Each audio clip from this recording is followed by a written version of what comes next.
Right, so in this video what I'm going to go over is how do we go out and actually make progress, and how do we actually see results while going out and socialising with family, friends and spouses or whatever. Now socialising differs from person to person, from different people to different people. Some people go out and socialise, and their aspect of socialising is going out for a meal. Some people go out and socialise, and their aspect of going out and socialising is going out for a few socials, drinks. So everyone's different. Some people drink, some people don't drink. But I'm still going to make this video for the people and I'm going to go over both aspects, because I feel it's quite important. This is where a lot of people trip up. Okay, so when we go out and socialise, generally it's probably on that Friday to Sunday basis. Okay, so it's during the weekend. It's one of those 3 days. For some people, it's all of those 3 days. Okay, so I'm going to go over consumption of alcohol first of all, guys, okay, and how it kind of can affect our results, but how we can still incorporate it into our lives, into our social life if you want, and still see results. Okay, so first of all, alcohol, guys, is quite calorie dense. That is most alcohols. Beers and stouts and cocktails and fish bowls and all this mad shit. It's very, very calorie dense normally, okay? So what that means is there's a lot of calories in those liquids. Normally through stuff like refined sugars and whatever and blah, blah, blah, and through the alcohol itself. So, guys, alcohol's not a very macronutrient friendly product. Like, we're not getting really much from it. But it's just nice to have every now and then if you're someone that likes to drink every now and then. There's nothing wrong with actually drinking alcohol.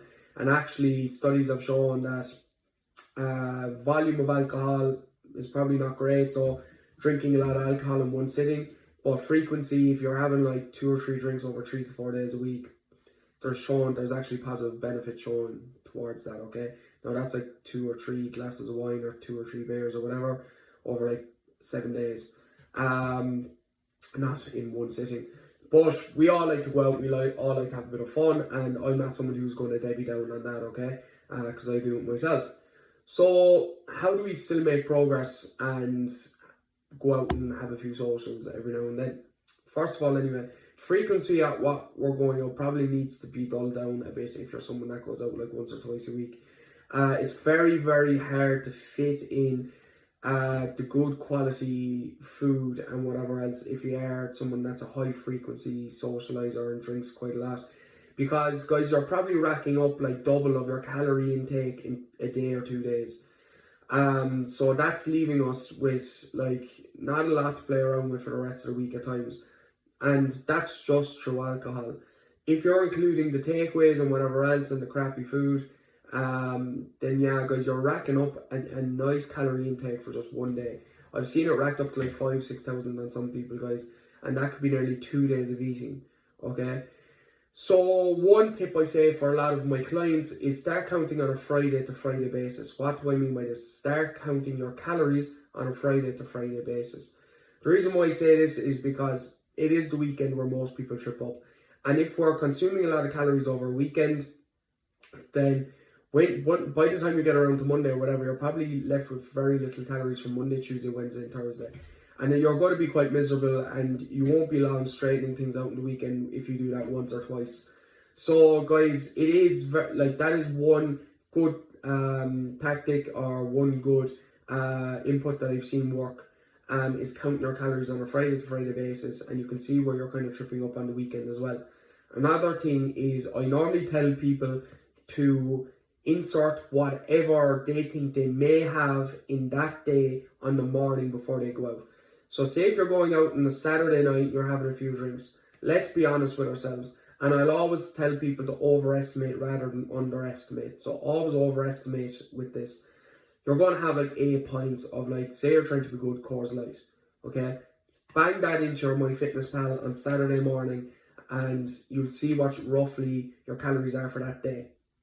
So we can have a rough idea of what we're already going to intake. And even if you do that midweek, then you can kind of chop and change your calories around midweek, but I'll get to that in a minute. So that's one tactic as well. And if you're going to have a takeaway, let's be honest with ourselves as well, pop that in too, guys. At least you're holding some sort of accountability over yourself in regard to this, and that you're probably not going to go too overboard, okay? Another thing is calorie banking. So calorie banking for the weekend. So this is something I tell a lot of people, if you are planning to go out and you have a set day and you're planning to go out, this is something you can do. Just deduct 200 to 300 calories a day from your current calorie allowance. Say if your calories are at 2,500, deduct 200 to 300 calories from that. So you're going to be around the 2,200 mark, sorry, for like Monday to Thursday or Monday to Friday or whatever. Then you've built up like 1,000 extra calories for Saturday. So you've left yourself with a bit of calories in the bank. You've saved those calories for Saturday. Now, guys, if you're someone that's coming off of something like a binge eating disorder or an unhealthy relationship with food, this might not be the best thing for you to do, because this can encourage and promote extreme calorie banking with some people. Not everyone. Someone who has a decent relationship with their food and whatever, and a good mindset towards their food, I'm not too worried about this. But someone that hasn't, then guys, this is something we need to veer away from, and it might not be something that would be useful for you. We want to get out of those negative habits. Another thing I recommend, that if you are someone who's socializing, whatever, is keep your activity levels where they are, okay? So if you're going out on a Saturday, try and get out for a bit of a walk. Obviously, if you're walking around or whatever during that night, you're going to rack up your step count a small bit as well. So like, but even the next day, guys, we need to hold a bit of accountability about ourselves, and try to get out for a walk next day. Try to get those activity levels back up a small bit, okay? We don't want to fall off the rain completely, and we don't want a Saturday rolling into a Sunday or a Monday or whatever. The last and final thing I say to most people is, guys, is common sense. Opt for the lower calorie options. Opt for something like gin and tonics, your spirits, with mixers, 0 calorie mixers, low calorie mixers, tonic mixers. Guys, just be a bit more conscious about what you're drinking. Like, if you're drinking like 8 pints of Carlsberg in a night, guys, like that's like 300 or 200 something calories per pint. Like, guys, like, you're racking up a serious calorie count there, when you could just switch over to something a bit less calorie dense, and will make your life a lot easier, and it gives us a bit more flexibility too. Guys, if you have any questions about any of this, please hit me up. I'll be more than happy to help you. If there's anything you feel I could expand on, then I'd be happy to go over that too.